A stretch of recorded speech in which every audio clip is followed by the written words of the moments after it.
आपको भी लगता है कि 1975 के दिन आज के दिन बहुत बड़ी गलती हुई थी कांग्रेस से कहीं ना कहीं, क्योंकि लोकतंत्र में काला अध्याय के तौर पर आज के दिन को देखा जाता है, आप इसे कैसे देखते हैं? मैं इसको ऐसे देखता हूं कि पहले घोषित इमरजेंसी थी, लेकिन आज की डेट में अघोषित इमरजेंसी है, चीजें वही काम कर रही हैं।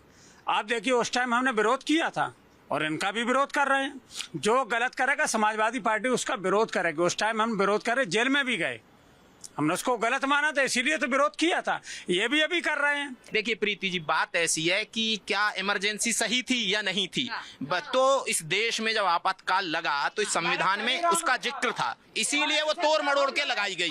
वो जिन जिन परिस्थितियों में लगनी चाहिए थी वो परिस्थिति थी नहीं, लेकिन फिर भी इमरजेंसी इंपोज की गई देश पे। तो ये एक तरीके से गलत काम था, काला अध्याय है लोकतांत्रिक देश के लिए।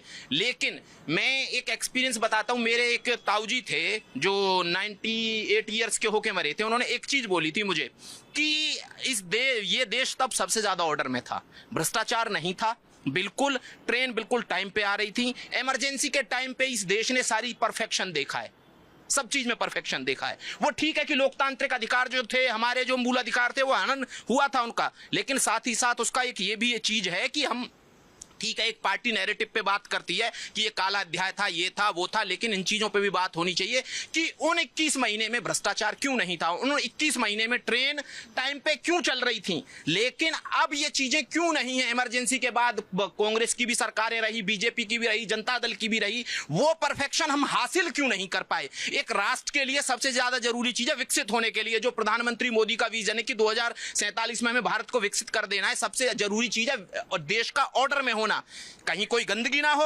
सड़कें सही हो और बसें अच्छी चल रही हो, ट्रांसपोर्टेशन अच्छा होना चाहिए, ट्रेन सही चल रही हो, आपके पास एयरपोर्ट होने चाहिए, आपके पास काम होना चाहिए। ये विजन है ना कि लोगों के पास काम हो। लेकिन अभी हम उस विजन को कैसे हासिल करेंगे, जो उनका लक्ष्य है उसको कैसे हासिल करेंगे। हमें हासिल करना है तो कुछ चीजें ऐसी होती हैं सरकार को, जैसे अब अगर सिर्फ और सिर्फ लोकतांत्रिक अधिकार की बात करें तो जो अनैतिक तौर पे कोई ये बोले कि मुझे आंदोलन का नैतिक अधिकार है, लोकतांत्रिक अधिकार है, लेकिन उस आंदोलन की कोई जरूरत नहीं है, देश में तो नहीं होना चाहिए। लोकतंत्र की बहुत सारी कमजोरियां हैं। कोई ये बोले कि लोकतंत्र बहुत परफेक्ट प्रणाली है शासन करने की, तो ऐसा नहीं है। जो भी इस विश्व में अभी तक जो भी प्रणालियां शासन करने की, उनमें लोकतंत्र में बहुत सारी कमियां हैं। लेकिन इसको सिर्फ इसीलिए ग्लोरीफाई कर दिया जाता है लोकतंत्र को कि भाई इसमें हमारे इतने अधिकार हैं, उतने अधिकार हैं, उतने अधिकार हैं। ये नहीं देखा जाता है कि हम उन जो हमारे अधिकार हैं उनका कितना नाजायज फायदा उठाते हैं। तो हम बोलने की आजादी तो है हमें, लेकिन रिस्पॉन्सिबिलिटी के साथ बोलने की आजादी है ना। आप कुछ भी बोलते चले जाएंगे, कुछ भी बोलिए, सब आप प्रधानमंत्री को चोर बोल देते हैं, आपको ये लोकतांत्रिक अधिकार है ना। लेकिन अगर जो सही बात यह है कि आप जब प्रधानमंत्री को चोर बोलते हैं तो आपकी ये नैतिक जिम्मेदारी है कि आप ये साबित करें कि प्रधानमंत्री चोर है। हाँ। लेकिन आप उस आजादी का मिसयूज करते हैं।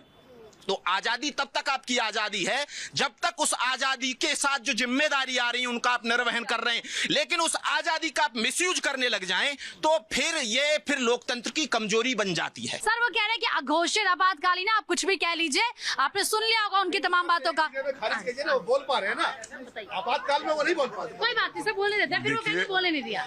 देखिए, देश में लोकतांत्रिक प्रक्रिया में प्रीति जी जनता का फैसला सर्वोपरि होता है। हाँ। और लगातार जनता का विश्वास हम जीतते जा रहे हैं।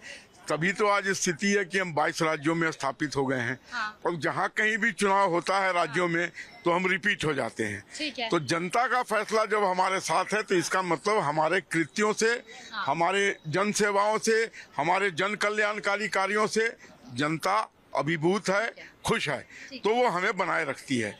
और इस तरीके की बातें करना कि नोटबंदी से, देखिए नोटबंदी के बाद आतंकी गतिविधियों में कितनी कमी आई है, लगभग 0 के ऊपर पहुंच गया है।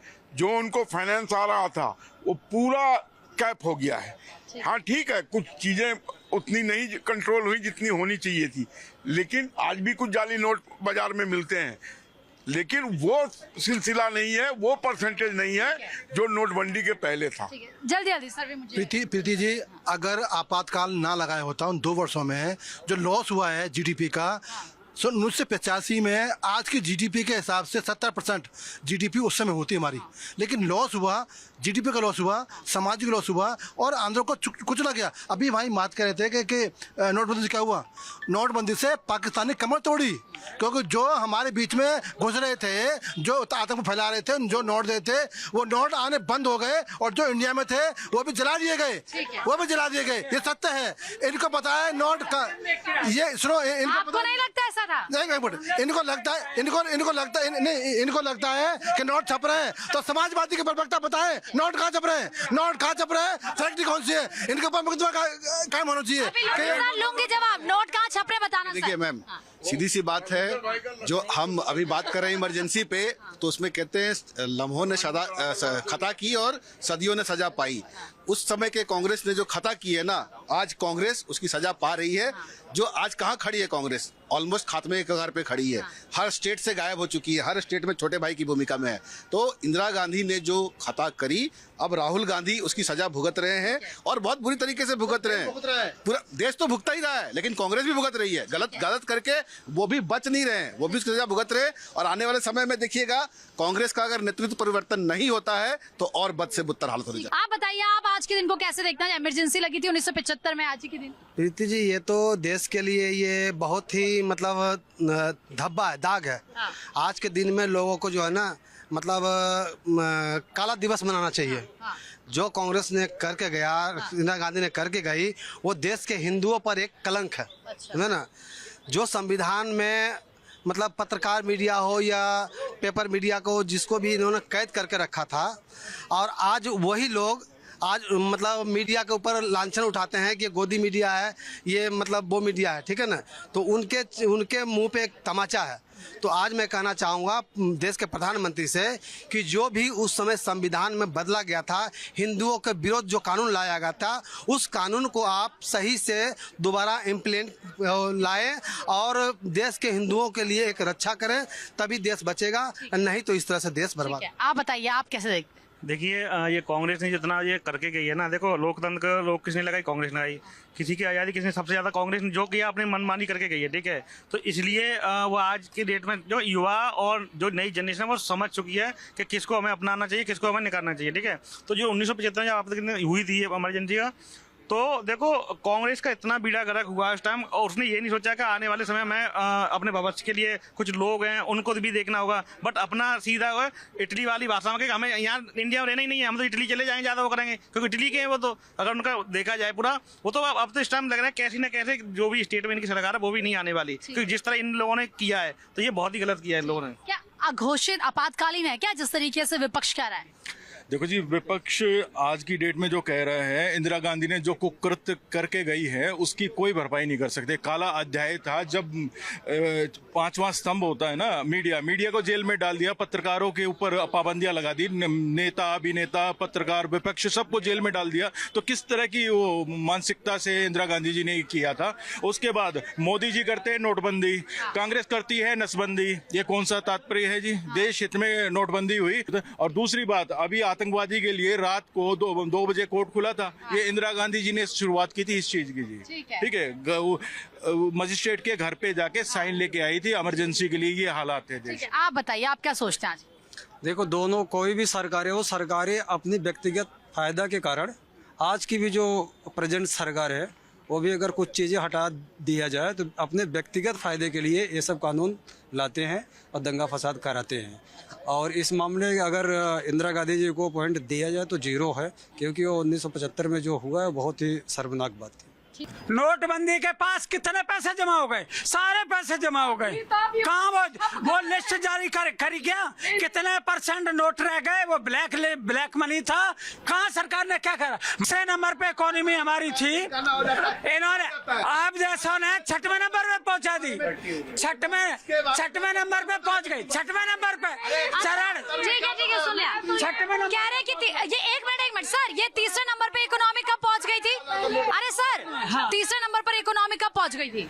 अरे चौथे नंबर पे थी, छठवें नंबर पे पहुंच गई नहीं, अब। नहीं, कब पहुंची थी? कब? अरे अभी पहुंच गई ना छठवें नंबर पे।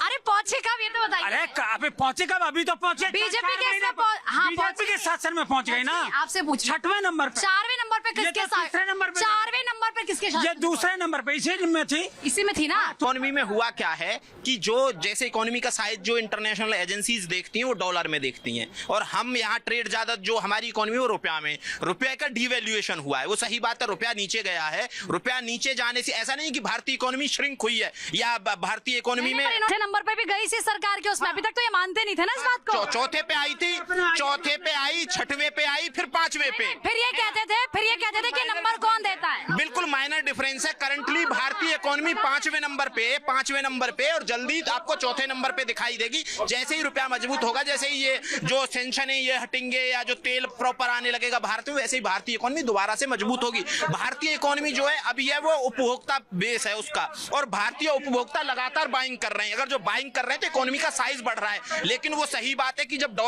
रुपए का डिवैल्यूएशन हुआ तो उसकी वजह से इकोनॉमी श्रिंक हुई है।